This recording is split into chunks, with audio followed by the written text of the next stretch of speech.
Jadi linear classifier di sini dia pendekatannya mempunyai dua komponen utama.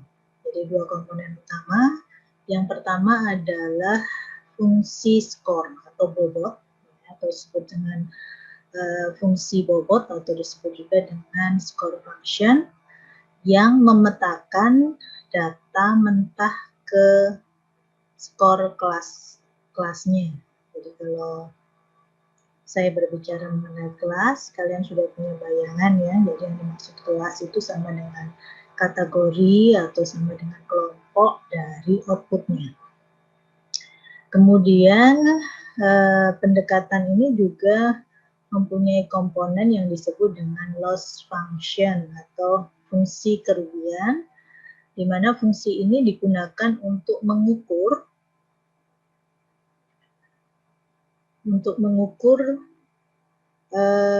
kesesuaian, atau kalau di sini kata kesepakatan lebih tepatnya adalah kesesuaian antara skor yang diprediksi dengan label yang sebenarnya. Jadi label atau fakta yang diberikan pada data training atau yang disebut juga dengan ground truth itu benar, misalkan ground truth-nya 1, nah hasil prediksinya 1, maka dikatakan di situ tidak ada loss function, jadi tidak ada fungsi kerugian. Tapi kalau di situ ada perbedaan antara nilai sebenarnya atau label sebenarnya dengan label atau skor hasil prediksi, maka di situ ada yang disebut dengan loss function atau fungsi kerugian. Jadi dua hal ini yang menjadi tolok ukur pada saat kita melakukan proses classifier. Nah, hal ini akan menjadi masalah, yaitu adalah masalah yang disebut dengan optimisasi atau optimasi. Bagaimana sih caranya kita mendapatkan loss function sekecil-kecilnya. Jadi tujuannya adalah untuk meminimalkan fungsi kerugian yang pasti berhubungan dengan pemilihan dari parameter fungsi skornya.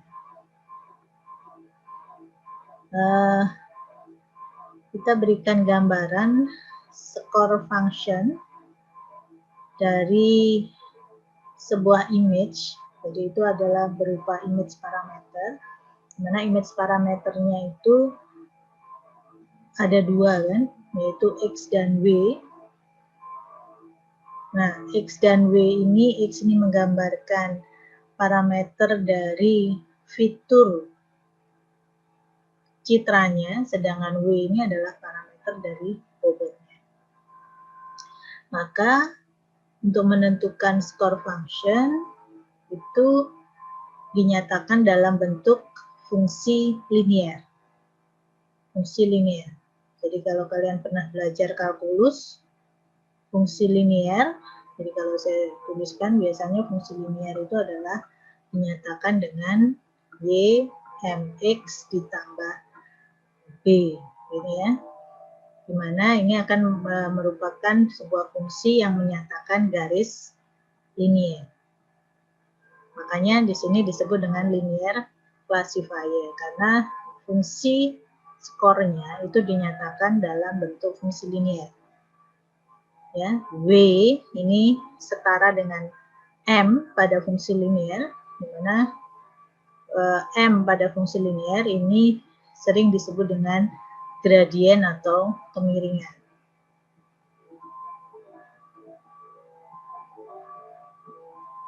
Ya, gradien atau kemiringan yang menunjukkan kemiringan dari garisnya. Yang bisa kalian hitung dari apa? Dari garis tegaknya.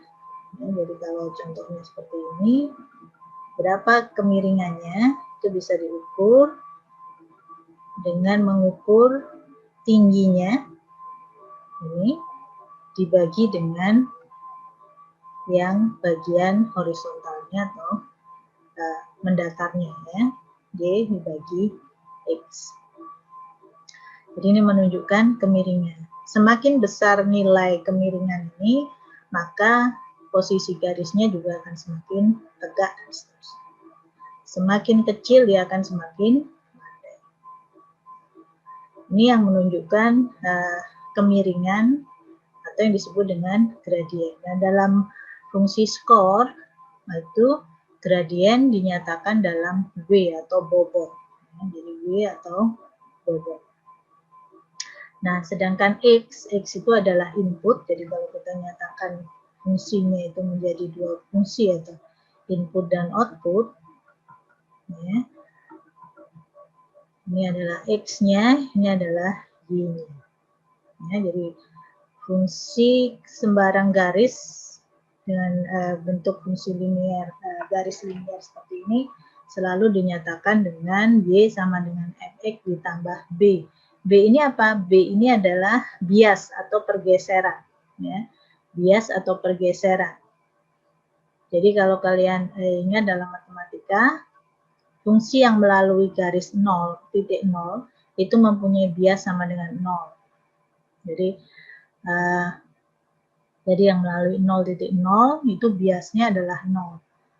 Jadi kalau yang dia bergeser ke atas atau ke samping, maka dia pasti mempunyai nilai bias, bisa positif, bisa negatif. Ya. Ini adalah bias. Atau kita sebut dengan bias vektor. Ya. Nah, inilah gambaran fungsi skor yang dinyatakan dalam bentuk fungsi linear. Nah, kalau kita nyatakan dalam bentuk matriks, ya, matriks dan vektor, kita bisa hitung dengan menggunakan model seperti ini. Jadi inputnya, jadi bisa dilihat di sini, inputnya itu dinyatakan dalam bentuk vektor. Nah, di sini vektornya adalah vektor kolom. Vektornya adalah vektor kolom. Ya, jadi sehingga kalau kita punya image yang, kalau image itu kan pasti bentuknya adalah dua dimensi atau matriks, itu harus dirubah menjadi vektor. Nah, vektor inilah yang dalam sebuah teknik classifier ini bisa kita ekstraksi yang disebut dengan fitur vektor.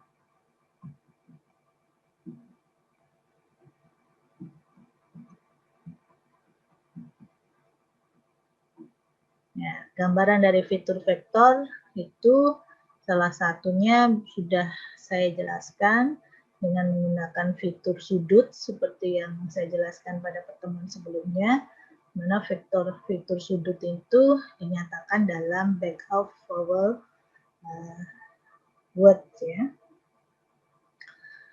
Visual word, back of visual word. Nah, ini adalah gambaran bagaimana sih proses fungsi skor, perhitungan fungsi skor dengan menggunakan image, ya, pada linear classifier. Jadi W ini adalah bobotnya, XI itu adalah inputnya, di mana inputnya ini berasal dari citra input yang diekstraksi fiturnya menjadi vektor fitur, ya. Kemudian ditambah dengan fungsi bias atau vektor bias, ya, menyatakan pergeserannya, sehingga kemudian di sini akan menghasilkan outputnya itu Y-nya tadi, ya, di mana outputnya itu lah yang nanti akan diberikan label. Jadi output inilah yang akan menghasilkan label sesuai dengan nilai output yang dihasilkan. Contohnya, ini contohnya pada kasus ini misalkan nilai ini masuk ke kategori cat. Nilai yang ini itu masuk ke kategori dog, nilai yang ini masuk ke kategori sheep, dan seterusnya.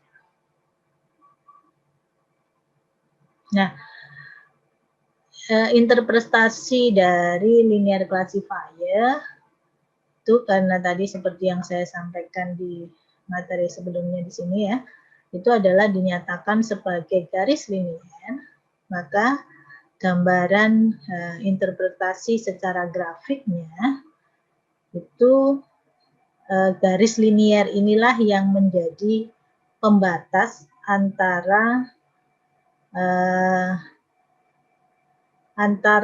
nilai-nilai dari kelas atau kategori. Ya.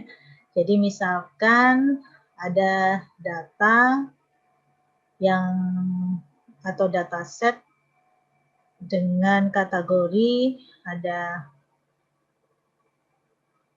car, kemudian ada binatang ya, lalu ada airplane, nah seperti ini. Maka untuk memisahkan atau kita bisa mengklasifikasikan batas yang menunjukkan mana itu car, mana itu daerahnya dari karakteristik atau fitur dari kijang ya, kijang ini ya, kijang, kemudian pesawat dan lainnya itu dipisahkan, jadi pemisah itu dinyatakan dengan fungsi classifier tadi. Ya, jadi ini ada banyak garis. Jadi semakin banyak kelas, maka garisnya juga akan semakin banyak. Yang paling simple saja, contohnya misalkan ada dataset yang dikategorikan menjadi dua, ya, bulat dan ini misalkan. Dua data ini bisa kita pisahkan dengan baik dengan menggunakan satu garis ya, pemisah. Inilah yang disebut dengan fungsi classifiernya. Ini yang disebut dengan fungsi classifiernya, yang dia akan ya, berfungsi memisahkan dua kelas ini menjadi dua daerah yang berbeda dengan error sekecil-kecilnya, Artinya mereka harus terpisah dengan baik, gitu ya. Nah, sehingga kalau saya menggunakan garis, misalkan garisnya seperti ini, nah kalau garisnya seperti ini, dua kelas bulat dan dua kelas yang terdiri dari kelas bulat dan silang ini tadi, ini tidak bisa terpisah dengan baik karena ada satu elemen, ada satu anggota dari kelas bulat ini yang masuk menjadi anggota dari kelas cross atau silang. Demikian juga halnya kalau garisnya itu misalkan seperti ini. Nah, kalau fungsi garisnya adalah seperti ini, maka ini pun terdapat error. Terdapat error di mana ada dua anggota kelas cross yang masuk menjadi anggota kelas bulat. Ya. Jadi proses pembelajaran dengan linear classifier itu adalah sebuah proses mendapatkan garis linier ini yang bisa membagi, benar-benar membagi dua kelas atau lebih dengan error yang sekecil-kecil. Kecil berarti paling kecil ya, berarti tidak ada error. Seperti itu. Ini gambaran proses linear classifier kalau kita gambarkan dengan menggunakan fungsi linear atau grafik. Nah, ada dua jenis linear classifier yang cukup terkenal. Yang pertama adalah perceptron, dan yang kedua adalah support vector machine. Untuk perceptron ini adalah sebenarnya bagian dari teknik klasifikasi atau teknik pembelajaran atau algoritma pembelajaran dalam jaringan saraf tiruan.